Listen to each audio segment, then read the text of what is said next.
April 1st, 2023, WrestleMania 39. Sami Zayn and Jey Uso were in the ring. After landing two helluva kicks, Sami moved to the corner and the camera zoomed in. This moment sums up why we all love professional wrestling. We all shared Sami's smile. What a moment. Sami executed a third and final helluva kick, pinning Jey and becoming the new undisputed tag team champion alongside his brother Kevin Owens. From losing to Johnny Knoxville to sparking the first ever tag team main event at WrestleMania and delivering arguably the best match on the card. What changed? We'll uncover the answer as we journey down Sami's road to WrestleMania.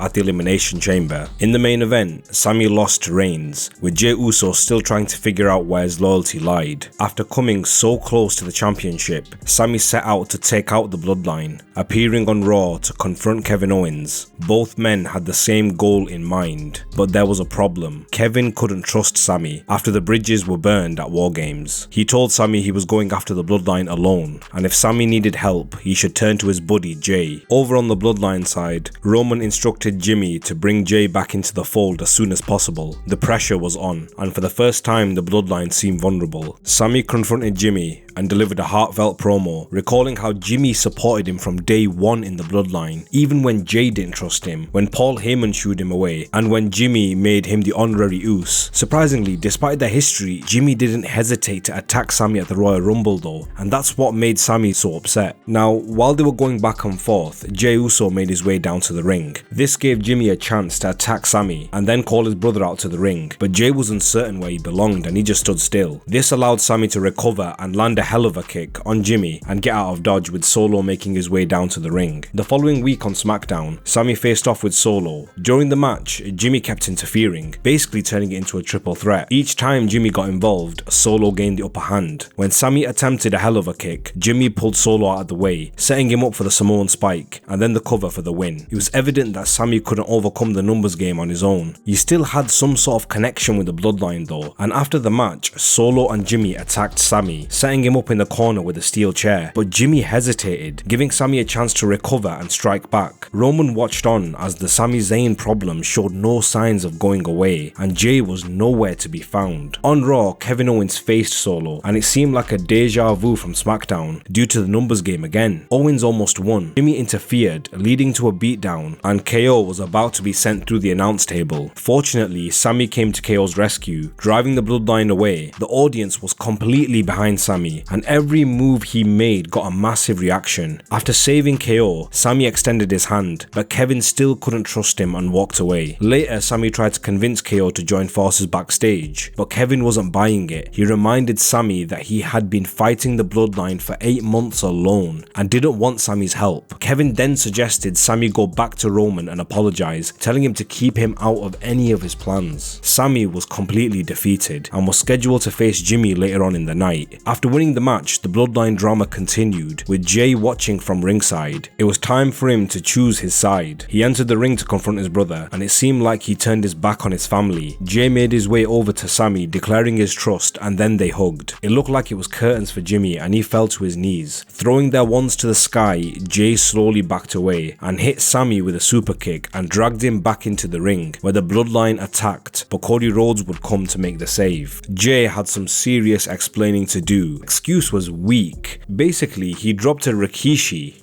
I didn't do it for me. I did it for The Rock. Truth is, Jey was blackmailed into returning to protect Jimmy from Reigns. He even admitted he didn't even want to do it, but then he said he had his back against the wall. What else could he do? You have to just think, Jey Uso is being manipulated by Roman Reigns, and this has been the story throughout the entire Bloodline arc, and things are coming to a head. You can just see it. In the same promo, they shifted their focus to Cody Rhodes, whose interruption gave Sami the perfect chance to attack, starting a brawl that went through the arena, with the Usos eventually retreating. A special mention to the brawl though between Cody and his shirt. It was clear Sami needed a partner, and this is why Cody Rhodes had to start an intervention between him and KO, bringing them together to hash things out. Again, it was Sami pleading his case and KO just being dismissive. Even Cody got his 2 cents in, but Owens just wasn't having it and left Sami hanging again. He didn't take no for an answer though, and he found Kevin backstage, saying even if KO didn't want to talk to him again, he wanted him to know that they were still brothers. Later on, Sami and Jey had a promo battle with Jey trying his best to justify himself, but Sami called him out and brought up the elephant in the room. Jey wasn't mad about Reigns getting hit with a steel chair. He was just mad that he didn't get to do it first. It was like a dagger. Jey couldn't even look at him in the eyes. Instead of owning up to it, he started to attack Sami, who gained the upper hand, but again the numbers game came in, and Jimmy made the save, and the beating started. Sami had no chance, but then KO's music hit, and the brothers turned their attention to the ramp. Creeping up behind them was Kevin Owens, who cleared the ring with a stunner to Jimmy and a powerbomb to Jey. When Sami made it to his feet, the crowd chanted for them to hug it out, and that's exactly what they did. With Cody Rhodes watching on like a proud father, Michael Cole sold it like a dream on the announce position. The playing field was now even. Not long before WrestleMania, KO and Sami came out on Raw with one destination in mind, the grandest stage of them all, WrestleMania.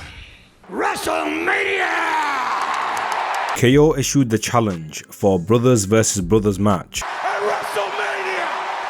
Jey eventually accepted, and they didn't want to wait until WrestleMania, so they rushed to the ring. They had a back and forth brawl, which gave us a glimpse into the future. Jey was up against the turnbuckle, and Sami measured him up for a hell of a kick. This time, he was saved by his brother. It wouldn't be long until his luck run out though. Sami has been the driving force behind this entire storyline. He ignited the Bloodline and the KO feud. He single-handedly created a WrestleMania main event with a 12-month build, starting after WrestleMania 38. It was time for him to get his recognition, and he appeared as a guest on the KO show where Owens presented Sami with a new shirt. Initially, it looked like a KO Mania shirt, but there was more to it. KO emphasized that this year's WrestleMania was all about Sami, the WWE's MVP for the past year, with KO Mania on the back this time, and the front took center stage. WrestleZAYNia, baby! But their feel-good moment was cut short by the Usos, who gained the upper hand and landed a 1D on Sami. Just 1 week away from Mania, Sami and Kevin arrived on Raw, and they shared the significance of Los Angeles for both of them. LA was where they first got their big break and first teamed up together, making it the perfect place for their story to come full circle. At WrestleMania, they'd face off in the biggest tag team title match of all time, and they made that absolutely clear. The night before WrestleMania, both teams met in the ring for the final time, and KO started the promo by mentioning his early days in the WWE. He mentioned how the Usos welcomed him and his family with open arms, and how they were loved by everyone in the locker room, but things started to change when they joined forces with Roman. He mentioned how even though they were so close at one point, they tried to end Kevin's career at the Royal Rumble, and if Sami hadn't stepped in, then he wouldn't be standing there telling the story. KO made it clear that the Usos knew that their time was up. Jimmy would then fire back, questioning the bond between KO and Sami, making it clear that they weren't blood. Sami then countered, arguing that loyalty, not blood, makes a family. The Usos had never shown Sami any loyalty, even though he'd been loyal to them since day one. Sami called them out for choosing Roman over him, despite Roman's lack of loyalty to them. He predicted their reign would end at WrestleMania, freeing them from the Bloodline's pressure and allowing them to return to being the beloved Usos that everyone knows. Jey wrapped up the segment, adamant that they would not lose and retain their titles. With each competitor having their say, the stage was set. WrestleZAYNia, baby!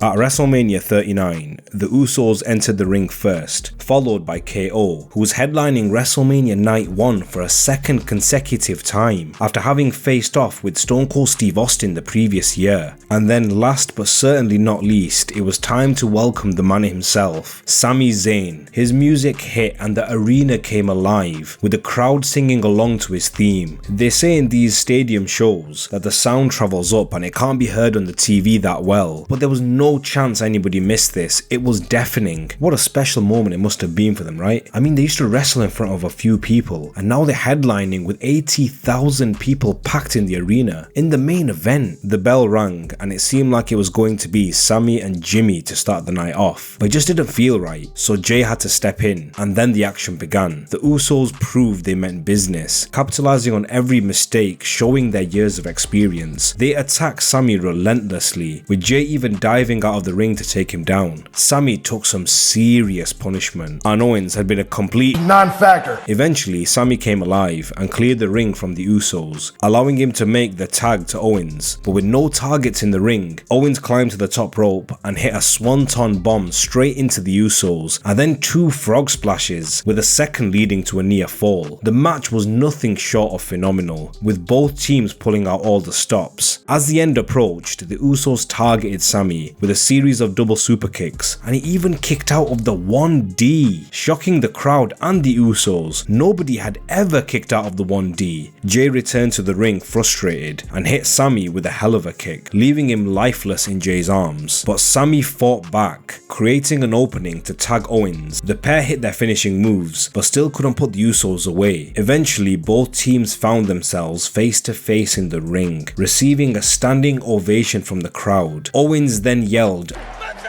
and the brawl continued. KO was left on his own and was hit with a double Uso splash, but yet again a near fall at the last second. With one last tag, Sami set up his final move, hitting Jey with 2 consecutive hell of a kicks. Jimmy tried to make the save, but then was met with a stunner. Finally, Sami ran to the corner and stopped for a moment with a big smile on his face. 12 months of storytelling, the admiration from the audience, and being given the platform to do his best work. This moment meant everything to those who've been invested in this storyline. He delivered one last hell of a kick and made the cover to be crowned the new WWE Undisputed Tag Team Champion of the world, alongside his brother Kevin Owens. This video was titled The WrestleMania Miracle of Sami Zayn, and that's exactly what it was. He was the catalyst for the main event of WrestleMania, and without any debate, his performance was the best on the entire card. He carried this storyline for 12 months. It's hard to think about a time when I've been more invested in the WWE than right now, and it's because of moments like this that we can truly sit back and appreciate the spectacle that is pro wrestling. This was a WrestleMania moment, and it was among some of the best that I've ever seen. Thanks for watching this video, and if you made it until the end, make sure you hit that subscribe button, and if you missed out on my video about the Bloodline, then check it out. There's plenty more content headed your way, so stay tuned for more wrestling content right here on Wrestling Real.